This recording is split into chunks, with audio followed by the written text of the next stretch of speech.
Guys, please stop boykot Trans 7, please stop nyalain pondok pesantren karena sekarang sebenarnya kita sedang kena pengalihan isu.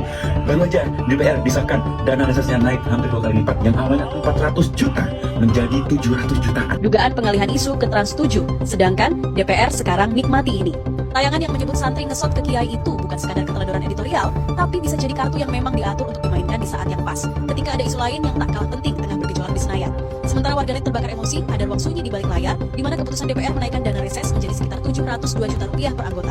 Jumlah yang fantastis, tapi nyaris tak terdengar di tengah sorak-sorai kecaman ke Trans 7. Dan disitulah permainan opini bekerja, bukan menipu, hanya menggeser fokus. Trans 7 kemudian meminta maaf dengan gaya korporasi yang sopan tapi tidak menjelaskan banyak. Dan publik yang sudah puas memaki, perlahan berhenti memperhatikan. Sementara di ruang rapat anggaran, angka-angka baru disahkan tanpa banyak perdebatan di luar sana. Tepuk tangan pun tak terdengar, karena sorot lampu ada di tempat lain. Kenaikan dana reses ini bukan keputusan mendadak. DPR menyetujuinya sejak sekitar Mei 2025, tapi anehnya, publik baru benar-benar ribut soal itu di pertengahan Oktober berbarengan dengan viralnya program kontroversial Trans 7. Ketika orang lebih sibuk berdebat di kolom komentar, ruang bagi kritik kebijakan menyempit. Dan di situ letak seninya, bukan menyembunyikan, tapi mengalihkan sorot lampu. Isu kenaikan dana reses jadi 702 juta rupiah per anggota DPR bukan hal kecil. Dalam teori, dana itu digunakan untuk membiayai kegiatan anggota dewan saat turun ke daerah pemilihan, menyerap aspirasi warga, mengadakan pertemuan, dan menindaklanjuti kebutuhan masyarakat. Tapi dalam praktiknya, publik jarang tahu bagaimana dana sebesar itu benar-benar digunakan. Laporan penggunaannya tak terbuka, sementara hasil reses jarang terlihat nyata di lapangan. Bila dihitung, 702 juta rupiah itu bukan jumlah per tahun, tapi per masa reses yang bisa terjadi sampai 3 kali dalam 1 tahun.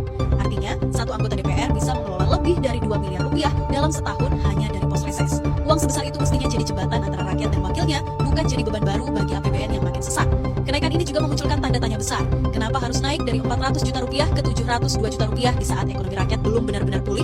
DPR beralasan ada penyesuaian kegiatan dan biaya operasional di lapangan. Tapi alasan itu terdengar terlalu klise untuk menjustifikasi lonjakan sebesar itu.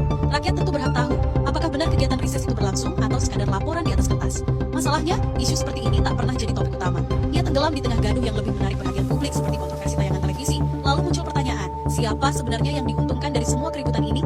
Trans 7 dapat atensi, DPR dapat keheningan, dan rakyat dapat tontonan. Semua terlihat sibuk, padahal yang berubah hanya arah perhatian kita. Inilah bentuk pengalihan paling halus, bukan dengan menyembunyikan fakta, tapi menenggelamkannya di tengah